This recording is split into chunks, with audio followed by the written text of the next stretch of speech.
think another typhoon is coming here. Very strong wind again.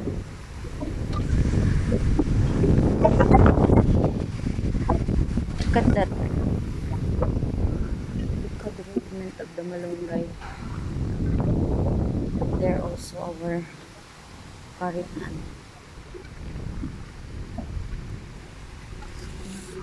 Talaga dito eh. Kinakatakot ko yung ano ba, yung ano puno, maano dun sa wire.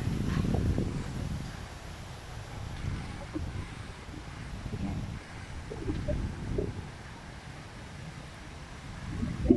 Ito yung isang reason bakit wala akong masyadong tanim sa labas kasi kapag humangin, ganito kalakas.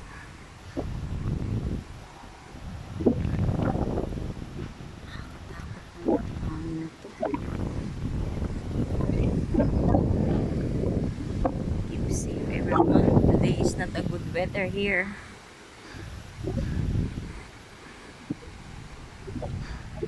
My bird doon.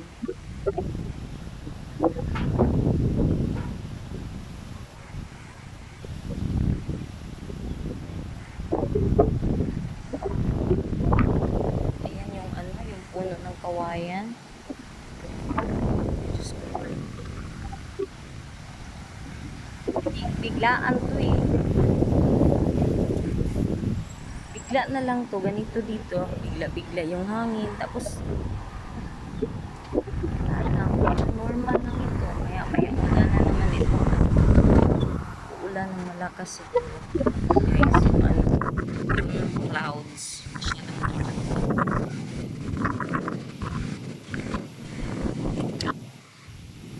Buti na lang hindi ito gabi. Kasi kung gabi, mas nakakatakot na yun. Yan, o yan yung talagang kinakatakot. Ano siya ba, magbaho sa sana, ano na lang yan. Huli na lang yan ng next time ulit para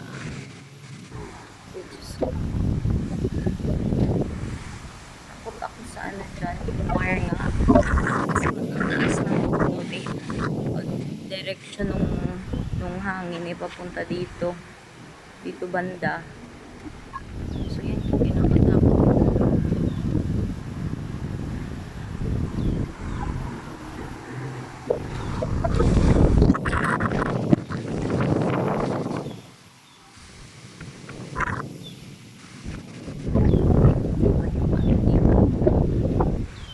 Hangin. Dito kasi nasa corner kami, so feel namin yung lakas talaga ng hangin. Pero pag nasa gitna yung bahay mo, so hindi mo masyadong ramdam yung hangin kasi nga may ano, may nakablock na ibang bahay. So, maganda yung nasa corner kasi nga mas malaki yung ground namin. Yan. Kaya lang, pag humangin, yun naman yung disadvantages.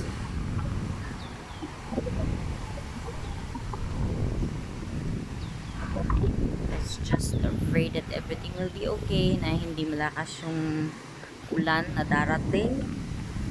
And let us keep safe always. Hindi naman tayo papabayaan.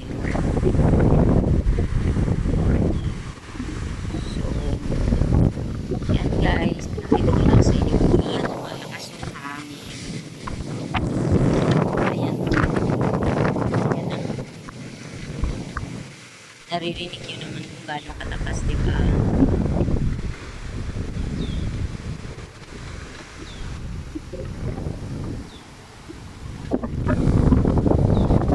Ayan.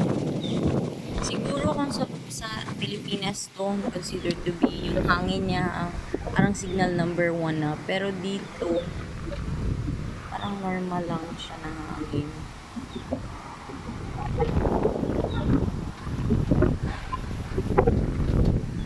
Normal lang hangin. Maya hopefully bago mag-PM hindi na ganito kalakas yung hangin.